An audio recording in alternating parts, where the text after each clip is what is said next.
tautas dziesmu apdares pieder Latvijas roka mūzikas leģendai Jurim Kulakovam. Un kā pieklājas roka mūzikas leģendai, viņš jau savā tautas dziesmu aranžējumā ir iekļāvis publikas piedalīšanos. Un kā tas notiek īstos roka koncertos, es domāju, jebkurš no jums ir bijis īstā roka koncertā un zina, kā tur ir jāuzvedas.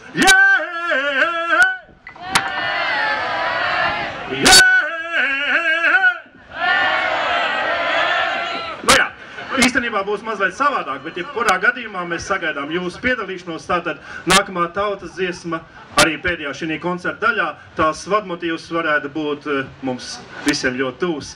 Lai sildās pieļautiņi, kas mums labi nevēlēja. Kopā ar jums. Mēs jums visu parādīsim.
Uz akmeņa malku cirtu, strautā kuru uguntiņu.